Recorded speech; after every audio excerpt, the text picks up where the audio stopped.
وہ ایک doctor Simon تھا, BBC پر وہ پروگرام کرتا, تو اس نے 3 PhD کیے ہوئے تھے. تو اس وقت میں وہ پریزن میں لیہل پریزن میں کام کرتا تھا, تو وہ ہمارا تھا لیکچرار. جب وہ کورسز ہوتے تھے تو وہ بتاتا تھا ڈاکٹر سائمن. تو چونکہ پریزن میں وہ آتا تھا تو وہ کورس کراتا تھا, وہاں بہت سے اماموں کو اس کو ملنا ہوتا تھا. تو وہ اماموں کی وجہ سے نا اس نے قرآن پڑھنا شروع کر دیا. سبحان اللہ.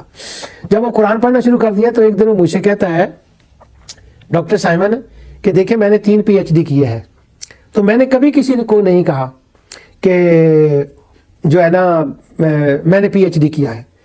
تو یہ اللہ بار بار اپنا علیم علیم علیم علیم قدیر قدیر قدیر, یہ اتنا تمہارا رب جو ہے مجھے کہتا ہے کہ تمہارا رب اتنا بار بار اپنا اس کا تذکرہ کیوں کرتا ہے. دیکھیں وہ ڈاکٹر سائمن کے ذہن میں یہ بات آ رہی ہے کہ اس کا مطلب ہے جو وہ بار بار کہہ رہا ہے نا, اس کا کوئی مطلب ہے.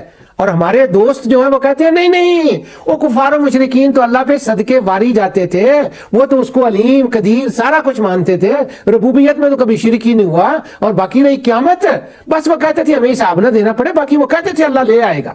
اب وہ ڈاکٹر سائمن کے ذہن میں وہ کہتے میں نے 3 PhD کیے, میں نے تو کبھی یہ نہیں کہا. میں نے اسے کہا اچھا بات یہ ہے کہ اگر تو کسی جگہ جائے اور وہاں مشہور ہو, تیرے بارے میں یہ بات ہو جائے کہ اس نے میٹرک فیل کیا, اس نے GCSE بھی نہیں کیا, اور تجھے وہ سارے لوگ GCSE فیل سمجھے اور تیرے اوپر طرز کھانے لگے, اور تمہیں کہیں ہم آپ کو ایک منشی دے دیں کہ وہ آپ کو اگر آپ نے کچھ لکھنا ہو تو تمہیں تو لکھنا نہیں نہ آتا, تو وہ تمہیں ایک منشی دے دیتے ہیں, وہ تمہارے لیے لکھ دے گا, ہاں سائن آخر میں تم کر دینا. تو اس وقت جب تم لیکچر دو وہاں پر, تو ان کو یہ ایک غلط فہمی ہے کہ تم نے 3 PhD نہیں کیے, تم نے GCSE فیل کیا, تم لکھ بھی نہیں سکتے, تمہیں ایک منشی کی ضرورت ہے, اور تم آگے رستہ بھی نہیں دیکھ سکتے, تم اتنے چلے سے ہو, اور ایک بندے کو پکڑ کر تمہیں ادھر لے جانا پڑتا ہے, اور کار ڈرائیو تو تم کر ہی نہیں سکتے, تمہیں بٹھانا پڑتا ہے, وہ تمہیں ڈسیبل سا سمجھ رہے ہیں. تو پھر وہاں تو ان کے اس شبے کو دور کرنے کے لیے کیا کرے گا. تو ڈاکٹر سائمن کھڑا ہو گیا میری طرف, ہم رستے میں جائے تو کہتا میں ان کو بتاؤں گا میں GCSE فیل نہیں ہوں.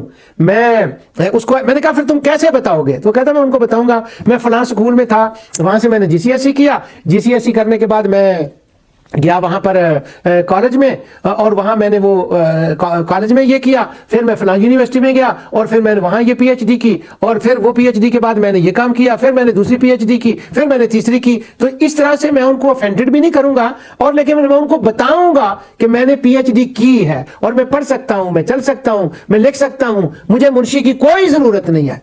جب اس نے یہ بات کر لی نا ڈاکٹر سائمن نے کے بعد, تو مجھے وہ امام کہتے تھے, مجھے کہتے امام I get your point. سبحان اللہ سبحان اللہ. مجھے کہتا ہے got your point. I understand why you are God saying again and again ان اللہ علیم قدیر, ان اللہ علیم قدیر. وہ کمیونٹی پنڈ والے کی کہیں سن, ان کو دعائی کی کیا ضرورت تھی, ان کے شبہات کیا تھے, ان کے ازالے کیے جا رہے ہیں. تو یہاں پر یہ صورت ہے قوم یسمعون قوم یتفکرون ان اللہ علیم قدیر.